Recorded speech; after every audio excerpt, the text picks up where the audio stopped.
سیما متعلم لیسه‌ای از زرغونه عنایی ولایت قندهار است که همه روزه با تیمش در ژیمنازیوم مکتب باسکتبال می کند.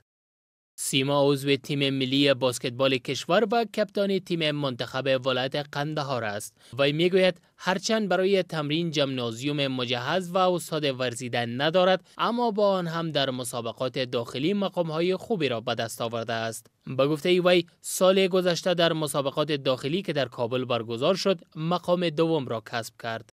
زموږ په ټیم کې خو 12 نفر دي چې ټول منتخب ټیم دی او همداشان 15 ټیم نور لرو چې هغه ته موږ روزنه ورکوو.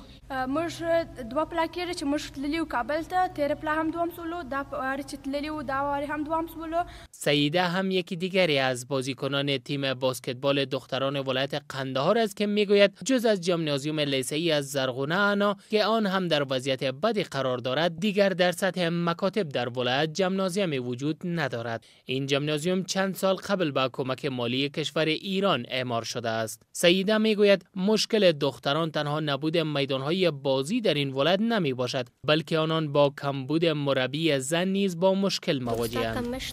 کچیر موږ استادان ولرو فکر نه کوم چې زموږ مشکلات به ډېر ډېری او کچیر استادان مو ډېر حتی موږ په آینده کې براتلونکي کې حتی د نورو ولایتونو څخه ګټلی هم سو، حتی سږ کال موږ دوه مقام لاسته راوړی، په سږ کال به اول مقام لاسته راوړی. از سوی هم نظر محمد صمیمی سخنگوی ریاست معارف ولایت قندهار در بخش دختران مشکلات نبود امکانات ورزشی را میپذیرد و میگوید موږ په کندهار کې په بیلابیلو ښوونځي کې په دوناس په ښوونځي کې منتخب ټیم لرو چې 14 تنې غړیتوب لري.